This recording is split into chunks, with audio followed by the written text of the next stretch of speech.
오늘 함께 나눌 하나님의 말씀은 잠언 12장 15절에서 28절까지입니다. 오늘 본문에서 잠언의 기자는 여호와를 경외하는 세 가지 경우의 지혜자의 모습을 소개하면서 지혜를 소유함이 우리 삶의 목표가 되어야 함을 말합니다. 잠언 기자는 첫째 단락에서 다른 사람의 충고에 귀를 기울이는 지혜자의 모습을 보여줍니다. 다른 지혜 문서인 욥기에서도 지혜롭지 못한 욥의 세 친구들의 가장 큰 문제는 누구의 말에도 귀를 기울이지 않는 태도였음을 주목할 필요가 있습니다. 다른 사람의 형편과 처지를 전혀 고려하지 않은 채 자신의 말을 많이 하는 것은 자신의 지혜를 드높이는 일이라고 착각하는 사람들을 향해 잠언의 기자는 남의 충고에 귀를 기울이지 않는 삶은 여호와를 경외하지 않고 자기뿐 아니라 다른 사람들도 사망에 이르게 하는 잘못을 범한다고 외치는 것입니다. 말로써 남을 설득하려는 태도 대신 남의 이야기를 경청하고 그 충고를 묵묵히 받아들이는 태도가 성경이 말하는 지혜로운 삶의 첫 걸음이라 할 수 있습니다. 둘째 단락인 17절부터 22절에서 잠언 기자는 구약시대 일상생활에서 익숙한 법정 장면을 배경으로 지혜자의 모습을 보여줍니다. 공정한 재판을 할 때 제일 중요한 것 중 하나는 재판장의 판단과 더불어 증인의 거짓 없는 증언입니다. 모세오경 중에서 사회적 약자의 돌봄에 대해 큰 관심을 보이는 책인 신명기에 의하면 힘이 없는 사람이 재판에서 불공정한 대우를 받아서는 안 된다고 강조합니다. 이는 아합 당시 나봇의 포도원 사건과 같이 힘이 없는 사람을 무시하고 거짓 증인을 세워 무고한 사람의 피를 흘리게 할 수도 있기 때문에 구약 성경에서는 이를 철저히 금지하는 것입니다. 잠언의 기자 역시 이러한 맥락에서 거짓 증언을 해서는 안 된다고 말합니다. 여호와께서는 거짓된 입술을 미워하고 진실한 사람을 기뻐하신다고 말하며 거짓 증언은 여호와를 경외하는 행동이 아니라고 단언합니다. 최근 주변의 삶을 돌아볼 때 약자의 편에 서기를 거부하고 권력 있는 자, 재물을 가진 자의 편에 서는 모습을 많이 발견하게 됩니다. 잠언 기자에 의하면 이러한 모습은 여호와 경외를 포기하고 거짓 증인의 행렬에 앞장서 걸어가는 모습입니다. 우리의 사회가 진정으로 잠언의 목소리에 귀를 기울인다면 법정에서 지혜자의 모습으로 여호와를 경외하며 힘든 하루를 보내고 있는 약자를 위한 증언의 목소리를 끝까지 나타내야 하겠습니다.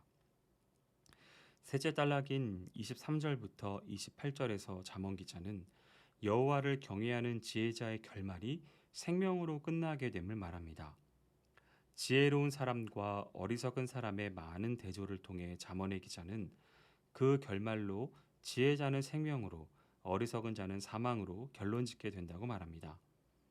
다시 말해 잠언의 기자는 이 둘의 길이 극명하게 나누어질 수밖에 없기 때문에 우리에게 생명의 길에 설 것을 요구합니다. 그렇기에 본문의 말씀은 오늘 우리도 적용할 수 있는 말씀입니다. 아직도 여호와를 경외하지 않고 내 생각에는 이라고 말하며 자기 고집을 세우는 사람들에게 혹은 자기 이익을 위해서라면 친구도 심지어 가족도 버릴 준비가 되어 있고 심지어 하나님마저도 이용 가치가 떨어지면 용도 폐기하려 하는 이 시대의 어리석은 사람들에게 이 말씀이 결국에는 사망에 이를 세상의 헛된 지혜와 구태를 버리고 오로지 여호와만을 경외하며 그가 주시는 생명을 얻을 것을 호소하는 것입니다. 국도는 직접 걸어가는가 아니면 비행기를 타고 그 위를 날아가는가에 따라 다른 위력을 보여줍니다. 비행기를 타고 가는 사람은 자연 풍경 사이로 길이 어떻게 뚫려 있는지를 볼 뿐입니다.